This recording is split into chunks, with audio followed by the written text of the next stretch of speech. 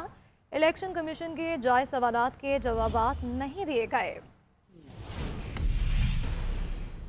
Case پہ میں نے وہ ججمنٹ سنی تو میرے ذہن میں چند سوالات اٹھے اور وہ بڑے ضروری سوالات ہیں کہ یہ بیل آرڈر پہ جب آپ ایک deeper appreciation rather I would say کہ یہ ٹینٹیٹیو اسیسمنٹ تو کسی صورت بھی نہیں ہے جو میری نظر میں ہے، اور میں نے یہ سمجھا کہ غالباً وہ جو آنریبل ججز کی ججمنٹ تھی اب وہ ریفلیکشن دے رہی تھی سم ہاؤ کہ اس کے اندر کچھ نہ کچھ پریجوڈس ہو جائے گا ٹرائل۔ بہرحال اینی ویز اگر وہ ٹرائل پریجوڈس نہیں ہوتا ہے اس ججمنٹ کے ساتھ اور یہ صرف بیل کی حد تک رہتی ہے تو پھر بھی کچھ بڑے مناسب سوالات جو ہیں وہ اسی بیل کے موقع پہ اٹھتے ہیں، جس کو باہر لے کر جانا اور مختلف جلسوں میں اس خط کے متعلق حقیقی آزادی غلامی سے نجات کا بیانیہ تشکیل دینا، اسی خط کی بنیاد پر اپنے ملک کے سپہ سالار کو الیج کرنا کہ یہ سب ان کے ساتھ مل کر کیا، یہ ڈونلڈ لو اور ان کے اوپر الزام لگانا، پھر اس میں اسٹیبلشمنٹ کو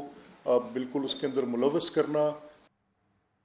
آگے بڑھتا کو بتائیں کہ پی ٹی آئی نے توشہ خانہ کیس میں ٹرائل کورٹ کا فیصلہ معطل کرنے کے لیے سپریم کورٹ میں اپیل دائر کرنے کا فیصلہ کیا ہے۔ بانی چیئرمین پی ٹی آئی کی جانب سے اسلام آباد ہائی کورٹ کا فیصلہ آج چیلنج کیے جانے کا امکان ہے۔ اس بارے میں مزید تفصیلات جان لیتے ہیں نمائندہ GNN اکرام اللہ جویا سے۔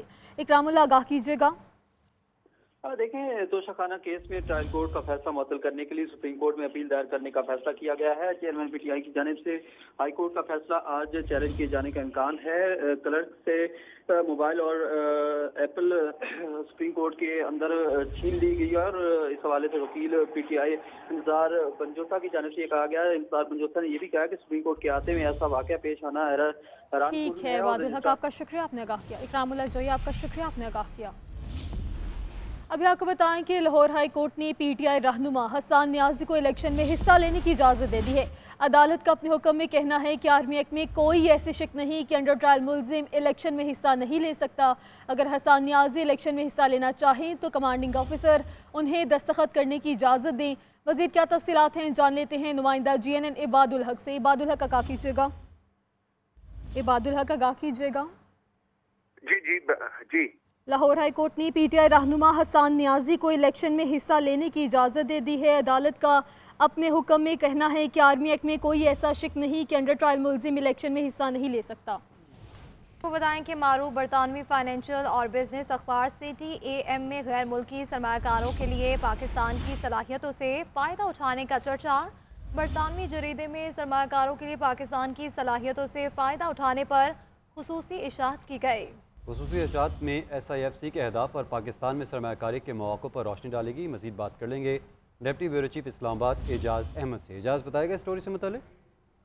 جی، برطانیہ کے لندن سے شائع ہونے والے ممتاز جو اقتصادی اخبار ہے CTAM میں اس کی جانب سے پاکستان پر ایک خصوصی اشاعت شائع کی گئی SIFC کے حوالے سے اور پاکستان میں سرمایہ کاری کے مواقع کے حوالے سے یہ اشاعت کی گئی ہے، اور اس میں کہا گیا ہے کہ پاکستان کا 4.8 ٹریلین جو پاؤنڈ کا جو مادی ذخائر ہے وہ انٹرنیشنل انویسٹمنٹ کے لیے ایک بڑی اٹریکشن ہے اور ہونے چاہیے۔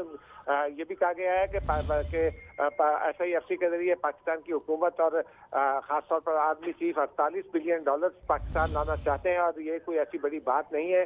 پاکستان کے پاس مواقع موجود ہیں، SIFC بھرپور اور مکمل طور پر انویسٹر فرینڈلی انداز میں سپورٹ فراہم کر رہی ہے، اور انویسٹرز کو، انٹرنیشنل انویسٹرز کو خاص طور پر پاکستان میں موجود ان مواقع سے فائدہ اٹھانا چاہیے، کیونکہ پاکستان کے یہ مواقع صرف پاکستان ہی نہیں بلکہ یہ جو عالمی کمپنیاں انویسٹ کریں گی ان کے لیے بھی سرمایہ کاری کے ساتھ جو ہے منافع کمانے کا بہترین ذریعہ ہے۔ جی اچھا جاز، پھر یہ کہا جا سکتا ہے کہ SIFC کے جو اقدامات ہیں وہ خاطر خواہ ہیں اور پاکستان کی جو معیشت درست سمت کی جانب گامزن ہے اس میں SIFC کا ایک بڑا رول ہے؟ جی یقینی طور پر جو بنیادی فرق ہے، جب بھی کوئی انویسٹر پاکستان آیا کرتا تھا تو وہ پاکستان کے ریڈ ٹیپزم کی بہت شکایتیں کرتا تھا، اور اسی وجہ سے بہت سارے انویسٹرز واپس جایا کرتے تھے، لیکن SIFC نے جو ایک رول پلے کیا ہے وہ بہت ہی شاندار ہے، کیونکہ ون ونڈو آپریشن کے ذریعے 15 روز میں تمام جو ضروریات ہیں جہاں سے بھی NOC کی ضرورت ہوتی ہے وہ مکمل کر دیے جاتے ہیں، اور SIFC کی ساتھ میں جوائن کیا ہے اشفاق تولا صاحب نے۔ اشفاق صاحب بہت مشکور ہیں آپ کے وقت۔ اشفاق صاحب، بین الاقوامی جریدے میں رپورٹ شائع ہونا اور اس میں SIFC کے اقدامات کی تعریف کیے جانا، پھر جو پاکستان میں پوٹینشل ہے اس کو بھی انہوں نے انڈورس کیا ہے، تو آپ کیا سمجھتے ہیں آنے والے دنوں میں پاکستان کا جو معاشی مستقبل ہے وہ روشن ہے؟ بالکل جی، بسم اللہ الرحمن الرحیم۔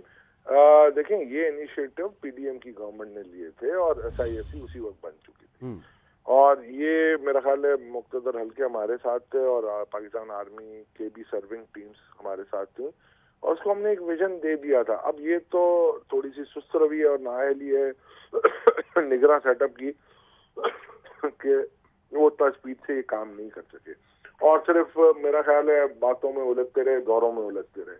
تو میں سمجھتا ہوں کہ اب چلیں الیکٹڈ گورنمنٹ آ جائے، اب ان سے تھوڑی سی اب نعرہ کشی ہو، ان سے جان چھوٹے ہماری، اور کوئی اہل حکومت آ جائے اور وہ اس کو پروان چڑھا سکے۔ دیکھیں، ہمارے 6 ٹریلین کے ریزروز تو لاسٹ ایئر ہی آئیڈینٹیفائی تھے جیولوجیکل سروے آف پاکستان کے اندر۔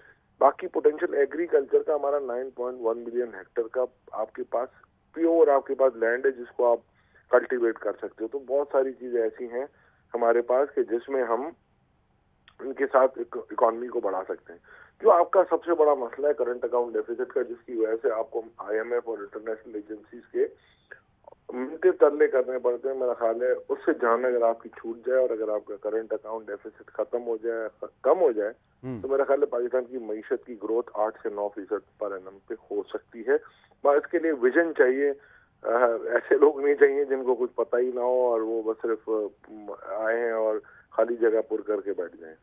ٹھیک ہے، اشفاق صاحب ساتھ میں جوائن کیا ہے ماہر معیشت خاقان نجیب صاحب نے۔ خاقان صاحب بہت مشکور ہے آپ کے وقت۔ خاقان صاحب، ہم یہ بات سنتے آئے ہیں کہ پاکستان میں بہت سی اپرچونٹیز موجود ہیں، لیکن اب SIFC جو کردار ادا کر رہا ہے ان اپرچونٹیز کو پورٹرے کیا جا رہا ہے جو بین الاقوامی سروسز ہیں، انویسٹرز ہیں ان کے سامنے۔ آپ کیا سمجھتے ہیں ان اقدامات کے بعد پاکستان میں فورن انویسٹمنٹ جو بند دروازے تھے اب وہ کھل جائیں گے؟ ایک تو گراؤنڈ ریالٹی ہے، اگر آپ گراؤنڈ ریالٹی دیکھیں تو ایک ینگ پاپولیشن 23 سال میڈین ایج۔